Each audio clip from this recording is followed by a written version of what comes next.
Merci. Bon. Bonsoir à tous. Je vous remercie déjà d'être là pour évoquer l'Irak. Et je tiens aussi à remercier le Forum Réfugiés Cousy pour l'organisation et un grand merci pour la mairie du 7e arrondissement qui nous accueille à nouveau pour essayer de réfléchir ensemble à ce qui se passe en Irak.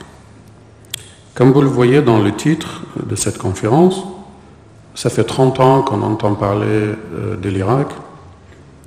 L'actualité, elles sont souvent négatives. Les images qu'on voit, des villes dévastées, des villes fantômes. Mais derrière ces images-là, on a des gens, des sociétés qui essayent de se reconstruire. Je trouvais très nécessaire de revenir sur cette longue période de 30 ans de guerre, mais on peut remonter un peu plus loin dans l'épaisseur historique de ce pays à la construction de l'État, à la construction de l'Irak elle-même entre deux guerres. Quelques moments charniers choisis pour mieux comprendre l'identité de ce pays. Une construction qui est souvent marquée aussi par des ruptures politiques depuis la naissance. Et on ne peut pas parler de Moyen-Orient de manière générale, la Syrie, l'Irak, sans parler de l'interventionnisme.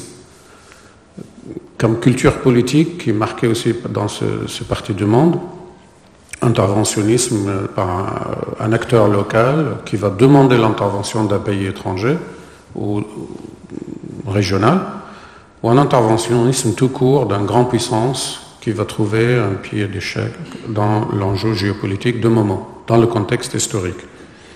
Donc ça fait partie depuis l'Antiquité des principautés qui font alliance avec les Hittites, l'Égypte, plus tard Alexandre le Grand il va envahir la région. Et ce jeu répétitif, on peut le trouver souvent dans cette culture politique. Encore une fois, l'Arabie Saoudite, ils vont demander l'intervention des États-Unis après 91, après l'Irak a envahi le Koweït. Mais l'interventionnisme en soi, il était aussi partout. On peut voir l'Europe a été sauvée 2 fois par les États-Unis dans la Première Guerre et la Deuxième Guerre. Mais quelle est la spécificité sur cette région du monde? Alors, vous entendez parler de l'accord Sykes-Picot. Souvent, les Arabes, ils aiment bien, par narcissisme, parler qu'il y a un complot qui a construit les frontières d'aujourd'hui, appelé Sykes-Picot. Mais ce n'est pas autant Sykes-Picot que vous voyez sur la carte qui était plus important, mais vous avez aussi le traité de Saint-Rémy, de Société des Nations, qui vont donner à la Grande-Bretagne en 1920 en forme de mandat sur l'Irak. Il faut signaler à l'époque, les dignitaires des clergés chiites du Sud, ils ont refusé, ils ont demandé même l'indépendance et l'autonomie de l'Irak. À l'époque, ils étaient traités comme des étrangers liés à l'Iran, ou même d'origine libanaise, pour la petite histoire, parce qu'ils étaient inscrits sur des listes comme ils étaient iraniens et qui vivaient en Irak. Ce que je voulais dire, cette construction d'identité, elle est longue, le processus est une dynamique, il faut revenir souvent sur ce qui s'est passé dans l'histoire. Pour casser cette dynamique-là, les Anglais ils vont faire pression pour faire accepter la tutelle sur l'Irak en donnant plus de réformes agraires, plus de terres pour les sunnites. Et là, on revoit la naissance de cette question minorité-majorité qu'on retrouve aussi en Syrie ou ailleurs. Donc la question de Mossoul a été aussi traitée en 1923 par le traité de Lausanne, et c'est le traité qui a été négocié avec Kemal Atatürk qui vont fixer les frontières que vous voyez aujourd'hui dans le Moyen-Orient, en Moyen-Orient, c'est-à-dire la Syrie, l'Irak et les frontières du nord de la Syrie. C'est le retour de Kemal Atatürk, c'est la scène internationale. Donc la question de Mossoul rencontre l'acceptation. On va voir une naissance aussi de promesses d'État kurde ou d'une autonomie Donc ils vont prendre des armes, répression par l'aviation anglaise. Donc on voit très bien le passage de ce qu'on appelle le wilayat ottoman, le 3 le plus important, dans le sud, celle de Basra et de Mossoul, enfin, que vous connaissez maintenant, vous entendez parler, et de Bagdad. Donc la politique globale de la Grande-Bretagne de ce moment-là entre deux guerres, c'est une forme d'intégration de ces 3 grandes villes sur sur plutôt centraliser le pouvoir à Bagdad. Donc vous voyez, la politique a été aussi menée, c'est divisé pour mieux régner. Donc on a 3 espaces assez homogènes qu'on ne trouve pas exactement le même en Syrie par exemple. Qu'on sait que ces pays-là, ils sont ce qu'on appelle une mosaïque ethnique et religieuse. Donc ça veut dire que vous avez à la fois des ethnies différentes comme les Kurdes qui ne sont pas arabes et le reste, c'est une différence de communautés religieuses. Alors vous avez le sud ici, les chiites, au nord les Kurdes et au milieu les sunnites. Bien sûr, il y a des zones mixtes. Le pouvoir à ce moment, il est installé, c'est le roi Faisal. Alors vous avez sur la photo, le roi Faisal, c'est le petit-fils de Sharif Hussein pendant la révolution arabe, rejoint en Syrie le mouvement de panarabisme, etc. Donc finalement, les Anglais, ils choisissent Faisal comme roi. Donc déjà l'idée, il n'est pas irakien. Donc pourquoi ce choix? Une division claire et pour la petite histoire que vous voyez les cérémonies autour de lui, il n'y a que des officiers anglais et à ce moment ils ont chanté quand même l'hymne God Save the Queen, l'hymne britannique, donc ils n'ont pas trouvé autre chose. Donc ça montre le symbole de ce moment fondateur de pouvoir et de l'installation durable de ces divisions sur des bases communautaires. Alors Faisal, ça se trouve qu'il était influencé, comme je viens de le dire, par le panarabisme, par son passage par la Syrie. Il tente plus ou moins d'établir une identité irakienne basée justement sur la langue arabe, l'unité, et son idée était passée par l'éducation. Et c'est à ce moment qu'on a des écoles et un système éducatif qui restait jusqu'à pratiquement la fin des années 80. Il a tenté une forme d'intégration des chiites et des sunnites dans ce système en disant que la langue arabe, bien sûr, le panarabisme plus tard d'Elbas, il va effacer l'aspect kurde et commettront les mêmes erreurs de toute construction de nation sur des bases de langue, pour s'inspirer à l'époque du modèle allemand et copier aussi le modèle de Kemal Atatürk en Turquie. Alors on a une prospérité culturelle en Irak assez importante entre les deux guerres. Le roi est mort en 1933 en laissant cet héritage-là.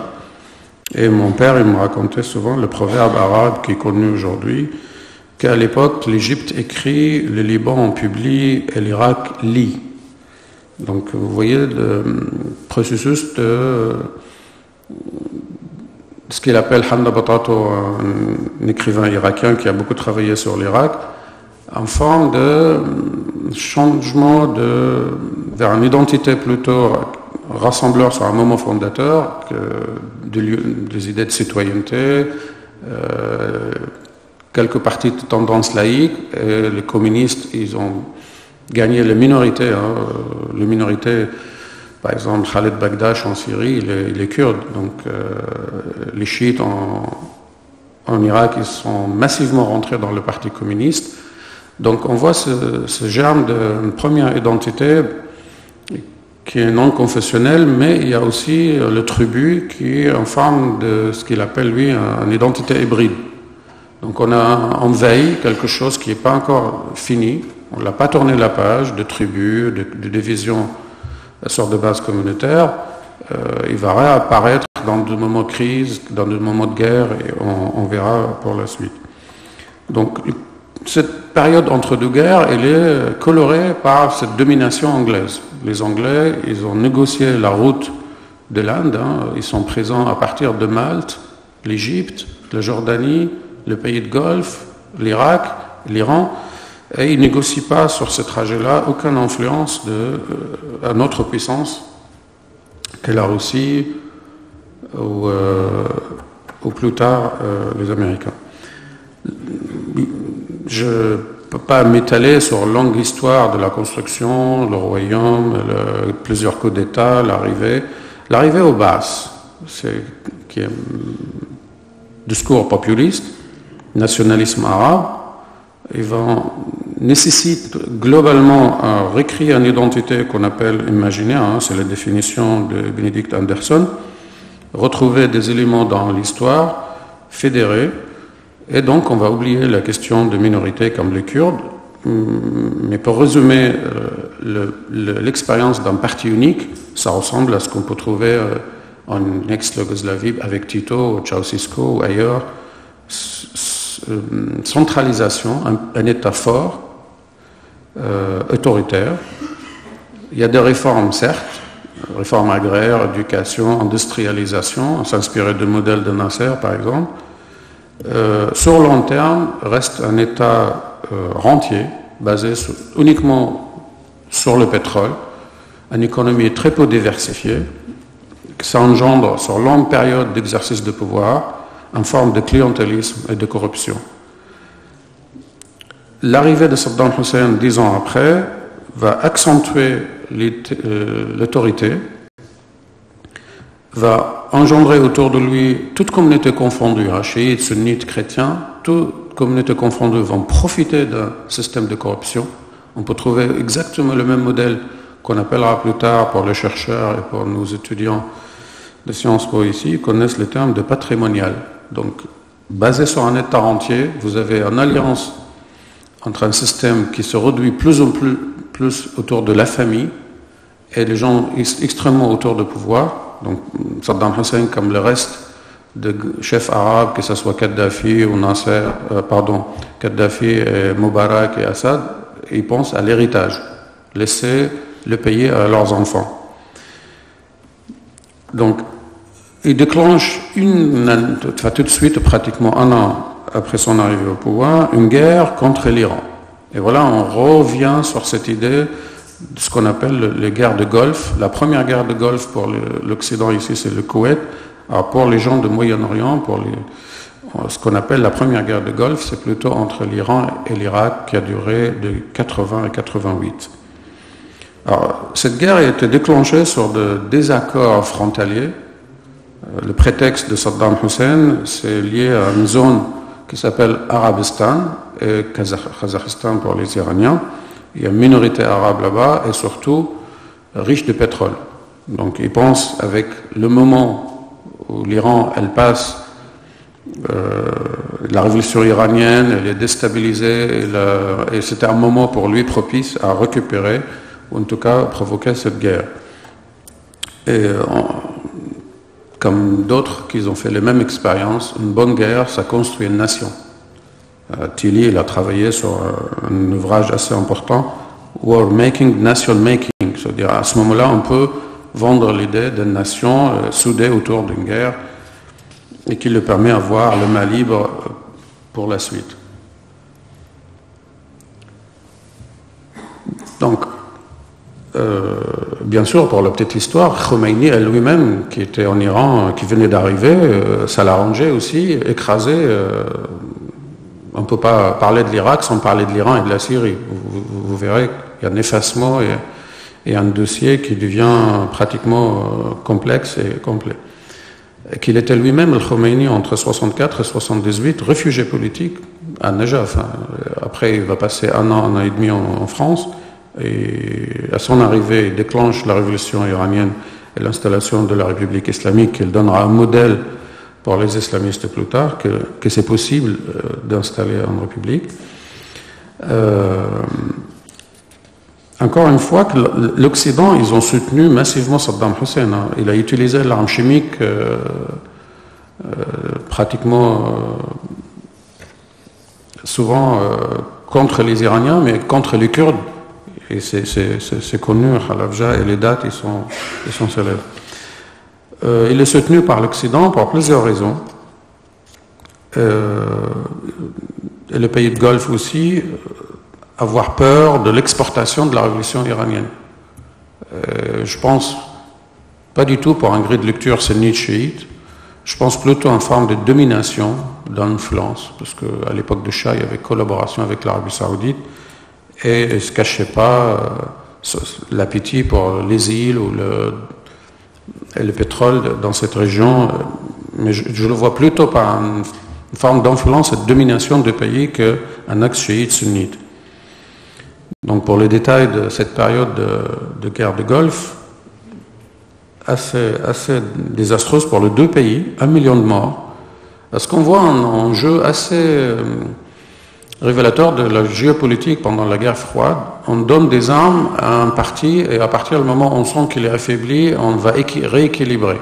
Et donc si vous souhaitez aller sur plus en détail, cherchez l'Irangate. Enfin, difficile à le résumer en 2 mots. En tout cas, on a à ce moment en Iran les étudiants qui ont pris en otage l'ambassade américaine, donc en rupture, un embargo contre la République islamique, mais par hasard, les armes américaines arrivent en Iran. Comment l'Iran arrive à acheter des armes à la période de Reagan?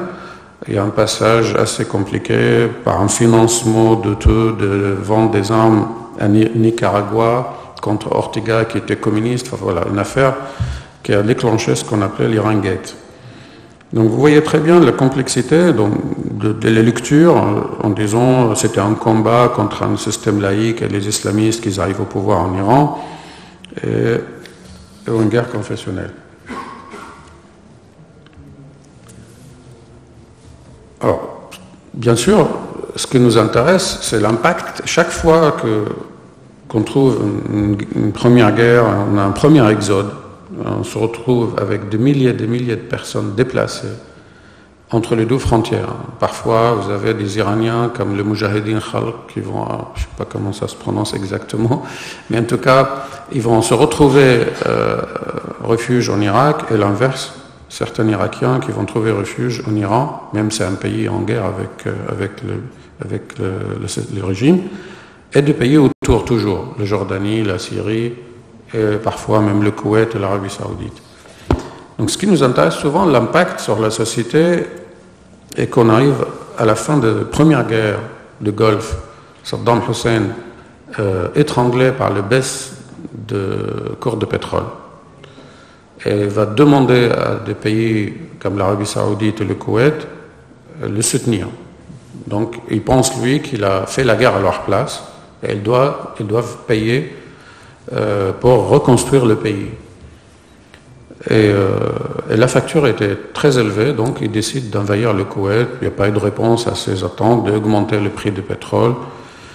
Et l'invasion, ça a choqué, c'est la première fois, une rupture assez violente, un traumatisme entre frères arabes, les armes qui étaient destinées pour libérer le pays ou contre un ennemi extérieur ou libérer la Palestine, se retournent entre frères. C'est-à-dire l'Irak, la première fois, casse une forme de solidarité ou un tabou en disant un pays arabe qui va attaquer une nuit notre pays et s'emparer de ses richesses.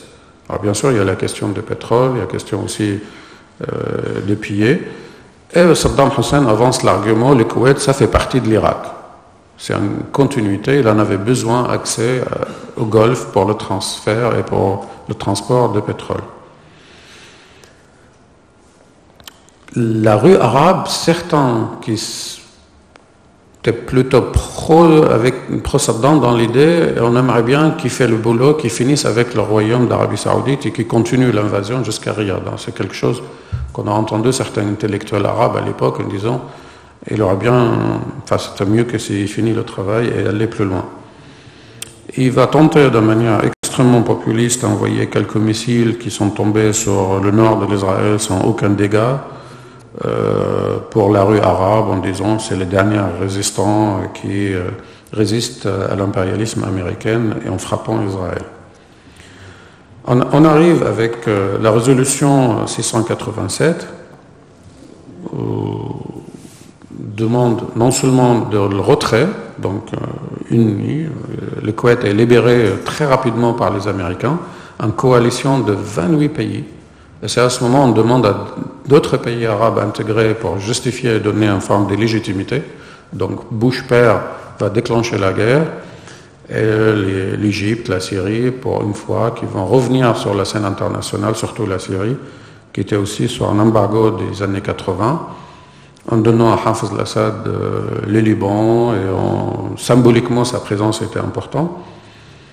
Je m'arrête deux minutes sur les articles de la résolution 687 pour voir le même article qu'on va le retrouver 13 ans plus tard.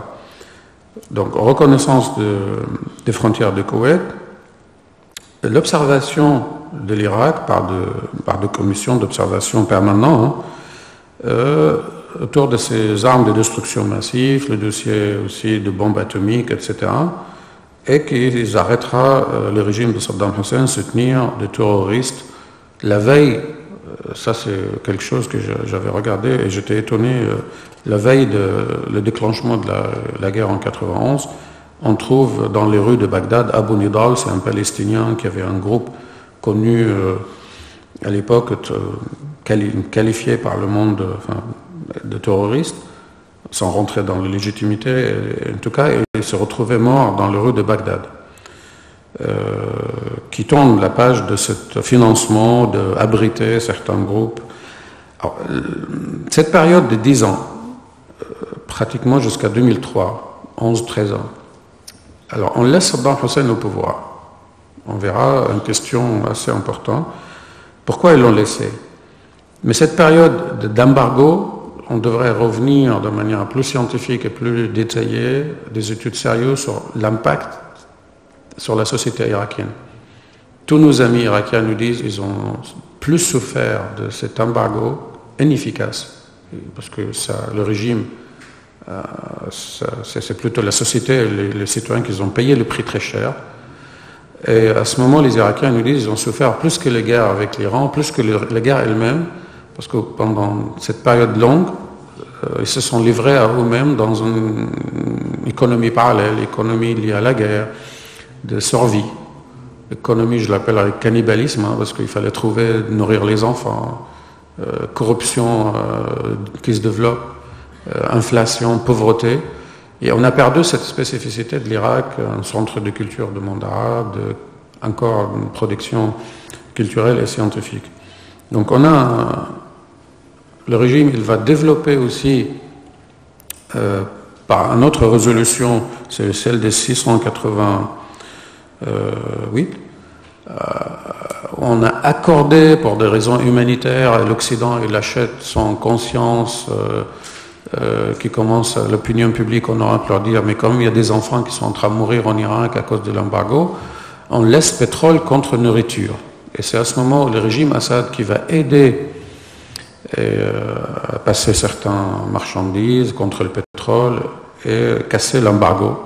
Et on trouve aujourd'hui dans la crise syrienne des acteurs qui ont un savoir-faire. Je prends l'exemple d'un milice parallèle de Shabiha en Syrie, que j'ai évoqué ici même le mois de mars, d'un personnage qui s'appelle Ayman Jaber de l'attaquer, qui développe ce savoir-faire de contourner l'embargo et faire des contrats extrêmement juteux. Donc vous avez une nouvelle classe des hommes d'affaires qui font de l'argent sur le dos de la guerre et, encore une fois, un exode. Et là, on ne parle pas du tout. Dans le désert de Koweït, un grand chef militaire irakien signe le cessez-le-feu avec un chef militaire américain, et à ce moment, il y a un soulèvement, une forme de révolution chiite et kurde au même temps. Et on laisse à Saddam Hussein utiliser ses armes, ou même les avions, d'écraser le mouvement. Je vous cite les chiffres. 50 000 morts gazés en Kurdistan, qui fait que l'Europe, ils vont intervenir par une autre résolution, et l'autonomie des Kurdes, à ce moment, elle devient de facto, par une zone de protection aérienne. On interdit à ce moment, mais c'était trop tard déjà, on interdit les avions irakiens de survoler la zone kurde. Mais par contre, ce qui nous intéresse, c'est les chiites. Imaginons un chiite qui se retrouve dans une situation, ils ont cru que c'était le moment de s'élever et les Américains, ils sont là pour les aider, pour finir avec Saddam Hussein une fois pour tout. Alors, ils se retrouvent entre les frontières Koweït, Irak, Arabie Saoudite, en plein désert. 35 000 personnes dans le désert, dans 2 camps. Alors, ils étaient réinstallés, certains parmi ces gens-là, aux États-Unis, ils ont pris quelques milliers, et surtout le Canada. J'ai croisé quelques-uns aux États-Unis, en fait, ils sont restés des années. On n'a jamais mis la lumière sur leurs conditions de tension dans le désert, de représailles par les Koweïtis qui géraient certains centres, en voyant que c'était des Irakiens qui ont fait la guerre contre eux. Et il y avait une forme de protection aussi de beaucoup d'organisations comme Forum Réfugiés et les Nations Unies qui ont essayé de protéger cette population de représailles. Alors, je prends le temps vraiment sur cette période d'embargo parce que l'impact sur la société irakienne il était assez important et qu'on paye le prix aujourd'hui. Alors, Saddam Hussein va consulter ce qu'il m'a raconté un des chercheurs irakiens que j'ai croisé, qu'en disant un des clergés chiites, il va conseiller à Saddam Hussein de réislamiser la société. Alors, ça passe par un premier changement de drapeau. Vous voyez, le drapeau de l'Irak, il était avec 2 étoiles, après 3. Après, ils ont rajouté le mot Allahu Akbar. Dieu est grand.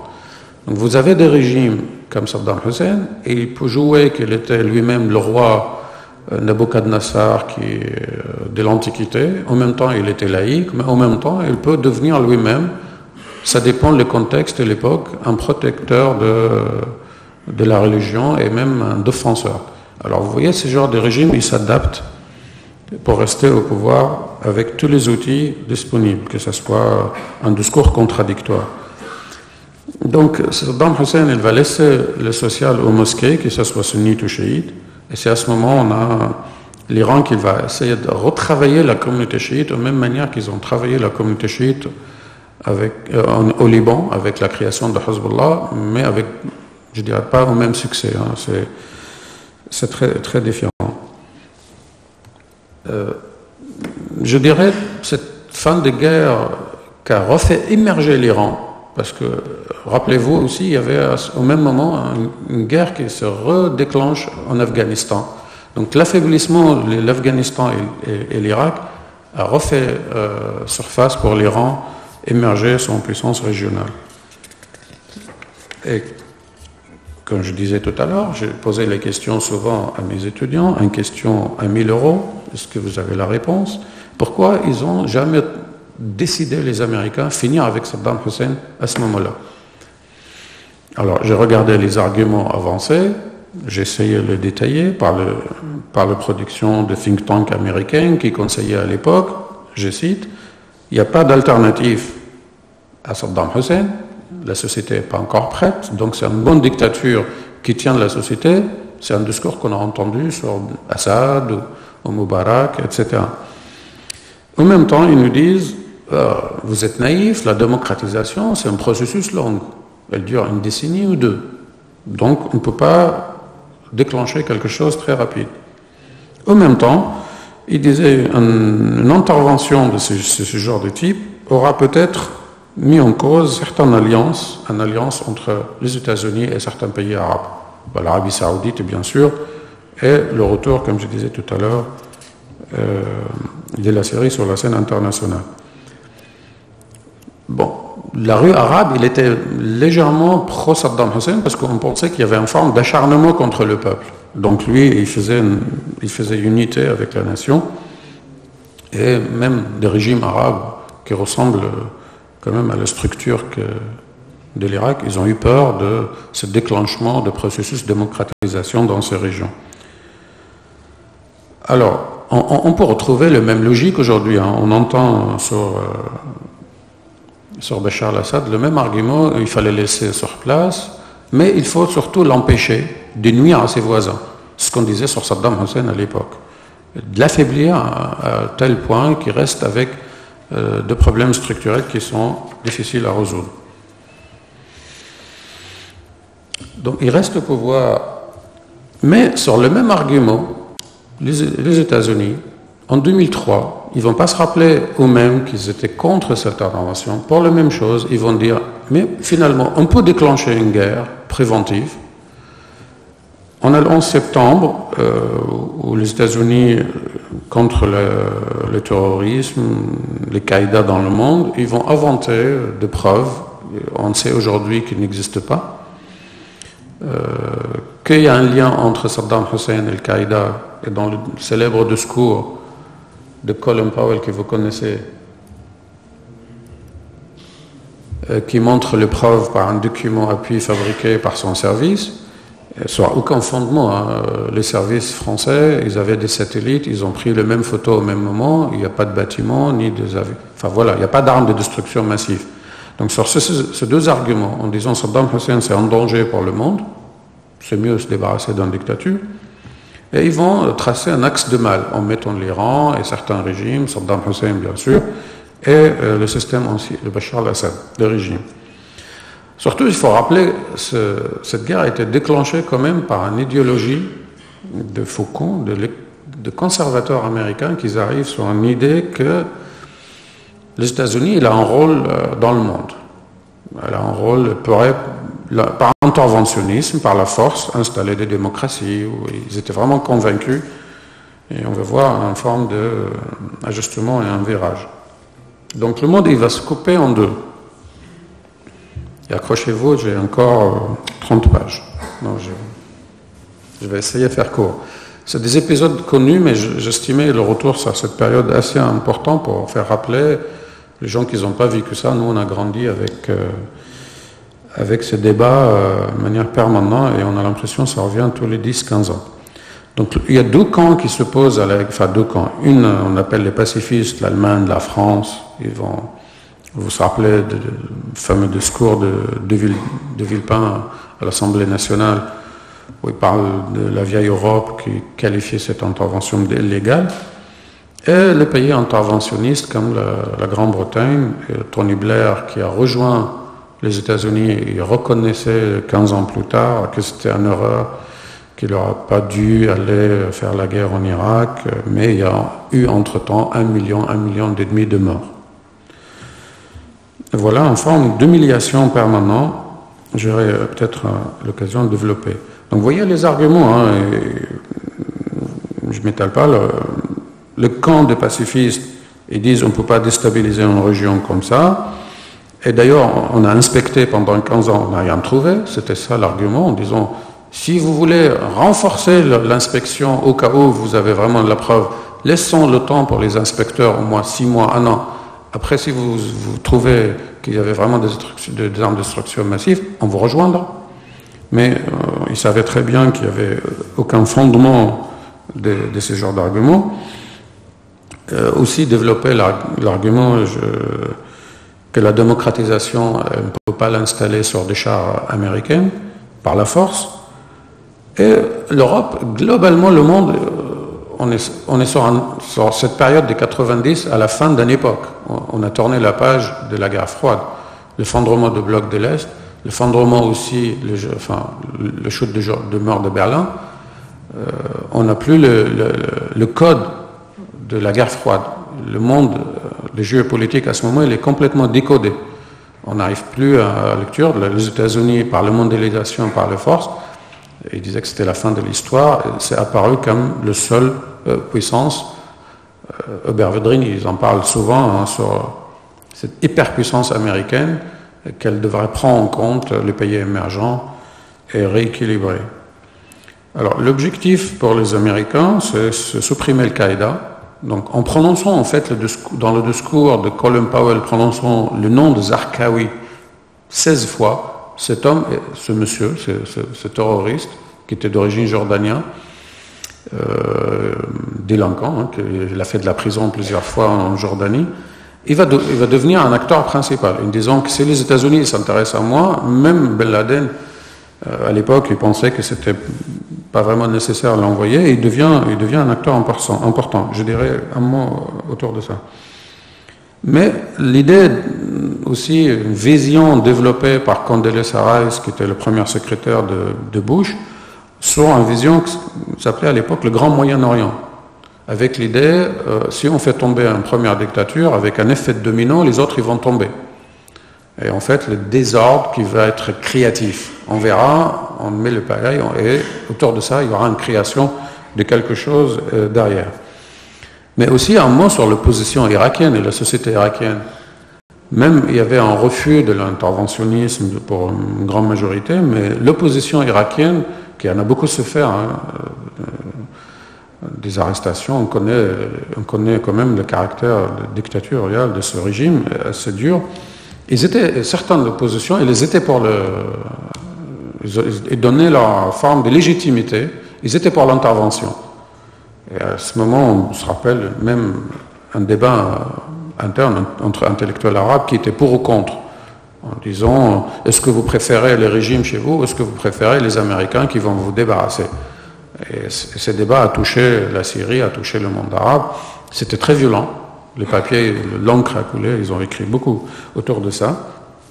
Le chef de l'opposition du Parti communiste syrien, il va développer une théorie de l'intervention. Alors, entre guillemets, je ouvre et je cite, l'intervention américaine en Irak, elle peut ramener l'Irak à la situation zéro.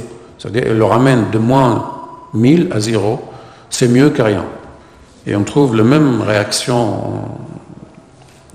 en 2011 pour le même parti qui va aussi être à l'origine de la création du Conseil national syrien. Donc je fais le parallèle pour demander justement l'intervention étrangère de la coalition en copiant le modèle libyen. On va tomber Kadhafi, comme ça on fait tomber Bachar al-Assad par le même mécanisme et on ramène le pays à moins 1000 à zéro.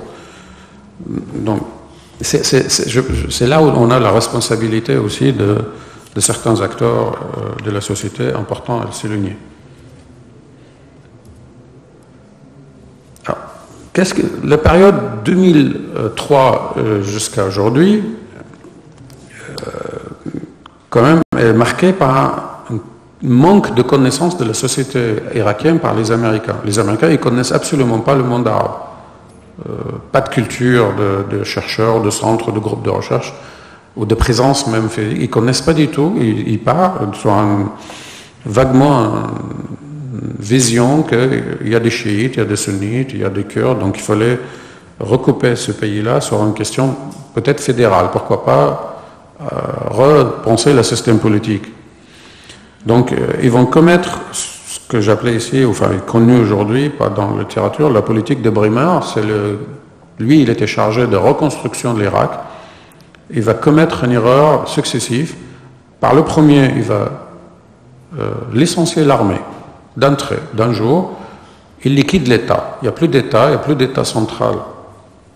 Et l'armée de grands chefs qui se retrouvent, certains parmi eux, qui ont même commencé à négocier avec les États-Unis pour lâcher Saddam Hussein le moment venu, ils sont en forme de trahison. Et on retrouve des années plus tard certains de ces grands chefs de l'armée de Saddam Hussein qui vont rejoindre Daesh tout doucement. Alors, l'effondrement de l'État et de l'armée, en plus, il montre une protection particulière de l'installation pétrolière et le ministère de pétrole, enfin, ce qu'on appelle aussi des divisions sur des raisons communautaires. Nos amis irakiens qui étaient pour l'intervention, quand on leur parle de cette période, ils nous disent on n'a jamais cru que les Américains ils vont aussi être aussi mauvais gestionnaires pour le pays. Un échec total. Les images qui ont choqué le monde arabe célèbrent le fameux prison Abu Ghraib de torture contre des Irakiens. Ça choquait aussi. Le lieutenant soldat qui était chargé, qui était jugé et condamné pour ce genre de pratique de torture, elle se retrouve aujourd'hui numéro 1 dans les services de renseignement américains.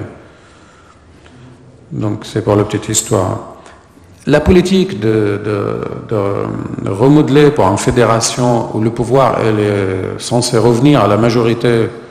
Alors si vous avez regardé, vous vous rappelez de la carte, les chiites ils sont à 50 à 55 de la population, 20% pour les Kurdes et 25%, il n'y a pas de recensement clair et juste, et 20% pour les sunnites, il reste 5 à 6% pour le reste des minorités, chrétiennes, yézidis, que vous avez entendu parler. Donc les Américains pensent que les chiites ils sont majoritaires, donc à eux revenir. Donc le président à ce moment est changé. On a Yad al-Alawi qui était laïque, accepté par plusieurs partis, que ce soit sunnites, chiites. Il est resté très peu de temps, inversé par une forme de coup d'État administratif. Les États-Unis vont se mettre d'accord avec les Iraniens sur un candidat, le Maliki. Le Maliki va pratiquer pendant 10 ans une gouvernance extrêmement communautaire et qui est une corruption, un échec total.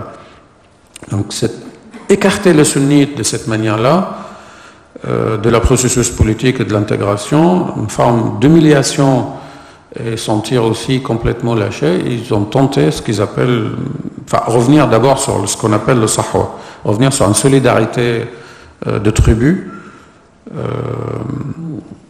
et on va retrouver ce sentiment d'être écarté en forme de recrutement facile pour Daesh, une base, je dirais, de légitimité de leurs revendications en disant que Daesh il va défendre leurs revendications.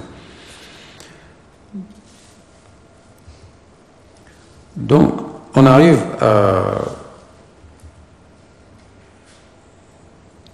à la guerre qui fait ouvrir un boulevard pour les islamistes. Zarqawi, que j'ai cité tout à l'heure, il va s'installer au nord de l'Irak. Et on a découvert plus tard par les ordinateurs de Ben Laden, qu'on a analysé beaucoup de mails d'échanges entre Zarqawi et lui, que Zarqawi qu'il avait une vision de déclencher de guerre confessionnelle en Irak par des attentats contre les chiites. Et Ben Laden, apparemment, il n'était pas d'accord avec la stratégie en disant il faut rester sur ce qu'il appelle l'ennemi numéro 1 qui est lointain, c'est les États-Unis. C'est-à-dire des attentats comme type 11 septembre. Ça a avéré la politique des Zarqawi extrêmement violent et bien entraîné, avec des attentats pratiquement quotidiens, qui a coûté beaucoup de vies. Et ça a enraciné la division communautaire dans ce pays-là. Zarqawi, il est mort plus tard, mais toujours pas d'intégration de processus politique, et l'Irak est riche de ressources, et on retrouve dans la situation de Baghdadi arrive avec le premier geste symbolique d'aller sur les frontières syro-irakiennes avec une vidéo médiatique, hein, on l'a beaucoup vu, et il tient un discours devant un symbole de ces frontières, de poste frontalier, en disant « Je suis là pour effacer, ça explique ». L'accord que j'ai cité tout à l'heure qui a fait la création de frontières entre ces deux pays. Donc il va unifier, il va donner une forme de continuité entre Raqqa et le reste de l'Irak, Mossoul, etc. La guerre pour récupérer ce territoire est déclenchée par les États-Unis pour reprendre Raqqa et passer par des bombardements, raser des villes, et on a ce troisième exode. Donc à chaque étape, on a des milliers d'Irakiens. En 2003, la Syrie et la Jordanie vont accueillir à peu près 1 million. Parmi eux, ils vont se retrouver, encore une fois, refaire la même immigration et le même déplacement pendant la guerre civile en Syrie en 2013, retrouver leur famille en Irak ou aller ailleurs, peut-être le Canada, ou se déplacer. Donc, on a un déplacement de cette population et des chiffres, ils sont tout le temps entre 1 million et 1,5 million qui sont impactés, souvent retrouvés entre deux logiques et coincés, ne pas trouver d'alternative ni de vision. Donc, les Américains, ils n'ont pas réussi à changer cette dynamique catastrophique de Bremer, même un autre général américain qui a tenté de réutiliser les Sahwa de tribus sunnites contre Daesh, mais malheureusement, le Qaïda, ils avaient déjà installé. Vous avez une destruction, donc l'infrastructure, des villes fantômes est dévastée, une société complètement morcelée et 3 décennies de guerre tous les 10 ans, avec l'impossibilité de retour de la population, soit par peur de représailles, en disant soupçonnés d'être avec Daesh ou certaines milices, et aussi tout simplement la vie elle est pratiquement impossible. Dans des photos que vous voyez sur le Mossoul par exemple, c'est pratiquement la reconstruction, elle passera par des centaines de milliards. Alors je m'arrête rapidement et je termine par le cas de notre ami Muqtada Sadr. Alors pourquoi lui il démarre à l'arrivée des Américains en 2003, une grande famille chiite, son père il était arrêté par Saddam Hussein, mort de manière mystérieuse. Donc le jeune homme à 25 ans, il résiste regroupé autour de lui par sa légitimité familiale et de tribu, des chiites, des milices chiites. Mais son parcours il commence à changer plus tard. Et aujourd'hui, il est, je dirais le mot, il est le chouchou des sunnites et de tout le monde, parce qu'il résiste à une tutelle américaine et surtout l'influence iranienne dans les zones du sud. Donc il retrouve lui-même un discours d'unité en disant on est irakien avant tout et il faut résister pour lui à une forme d'occupation à la fois iranienne et américaine. Donc il est pour de processus, il y a des négociations entre lui et des tribus sunnites qui ont rejoint ce discours. Alors vous avez des gilets jaunes en Irak, de Basra, il y a un mouvement depuis 2015 pour des revendications anti-corruption. Alors, on donne, je ne dirais pas un point d'espoir ou des points, après tous les négatifs qu'on a vus, des images de destruction de guerre, il y a quand même une société qui essaye plus ou moins de porter en voix par de revendications pacifiques et surtout anticorruption. Un slogan très simple qui peut être rassembleur et qui peut fédérer d'autres Irakiens. Alors je ne parlerai pas des cas kurdes parce qu'il est vraiment en train de s'éloigner complètement de la construction de l'Irak et on verra ce que ça sera en forme de fédéralisme, mais c'est un cas à part. Donc on parle beaucoup de ce norme qui est créé, qui a été généralisé par l'Occident. C'est d'abord, comme vous l'avez vu, entre les deux guerres, même ça remonte au XIXe siècle, protection de minorités et majorités. On a eu la visite de l'évêque de Lyon, Barbarin, pour dire que la France elle va accueillir les chrétiens de l'Irak. Donc ce que vous voyez aujourd'hui de réfugiés qui viennent d'arriver, c'est suite à ça, suite à cette reprise de ce territoire qui a été dominé par Daesh. Donc, un dernier mouvement, comme vous le voyez ici, mais peut-être une autre photo qui montre un événement qui est passé dans silence, un aperçu, comme ça, on n'en a pas beaucoup parlé. Le consulat iranien de Basra, de sud, a été incendié en attaquant des symboles d'autorité iranienne, les photos de Ayatollah, le Khamenei, etc., avec un discours anti-iranien. C'est la première fois depuis pratiquement 15 ans, contre leur politique économique d'assèchement de zones marécages. L'Iran, il a une politique de contrôler la dernière goutte d'eau. Donc ça appauvrit la région chiite qui vivait autour de ces marécages-là.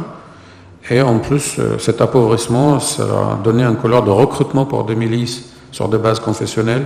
Et les Iraniens et les Irakiens chiites, ils pensent plutôt à une identité. Ils ne veulent pas être à ce point-là proches de l'Iran et considérés comme c'est des agents iraniens. Donc on a un premier signe. Je ne sais pas ce que ça donnera plus tard, mais ni moi qui même, ils ont attaqué le consulat et ils l'ont incendié. Donc je termine par cet échec total de ce qu'on appelait, du début de mon intervention, sur l'interventionnisme. A jamais résolu un problème, que les États-Unis, depuis la Deuxième Guerre mondiale et son intervention en Europe, ils n'ont jamais gagné une guerre.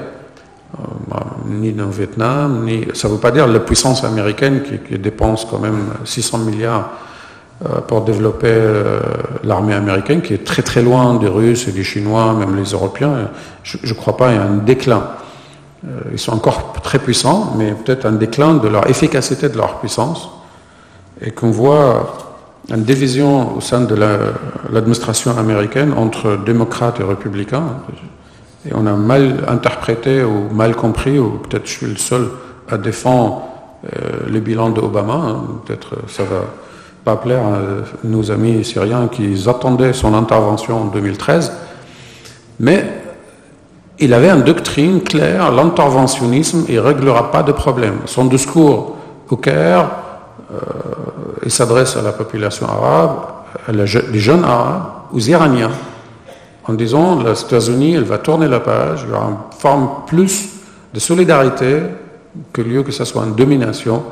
Et le succès de son accord avec l'Iran, il en est l'exemple. Alors, je pense, et j'anticipe votre question, qu'est-ce qu'il faut faire? Peut-être on aura l'occasion de développer un peu plus, mais ça va être extrêmement compliqué pour l'avenir. Refaire, je dirais d'un mot simple, et je termine par ça, de faire revenir la politique. Un de mes profs me dit que la politique, je cite, c'est l'art de coexistence, c'est-à-dire faire coexister des gens, cohabiter ensemble. Ça va être un défi énorme de reprendre les revendications, ce qu'il appelle Bertrand Badi. Je trouve ces analyses qui nous interpellent, que sur la fin de cette grille de lecture par puissance, la réelle politique, que le rapport de force, etc. Je pense qu'on est, avec la modélisation, on a tourné complètement la page. Il parle lui-même de concept, d'idée d'humiliation dans les relations internationales, et qu'on paye le prix d'humilier un peuple ou une société. Il faut revenir vers un plus de solidarité. L'humilier, il va essayer de se venger un jour. Donc, intégrer cette idée de le souffrant, les gens qui souffrent aujourd'hui, c'est eux qui sont en train de rythmer les affaires des relations internationales. Merci de m'avoir écouté.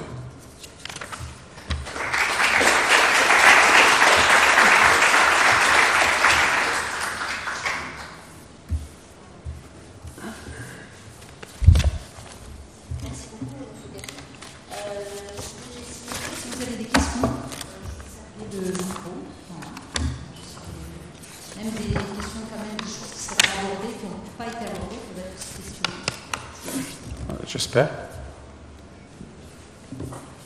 Bon, la première question, et c'est toujours difficile. Alors, je prends le deuxième.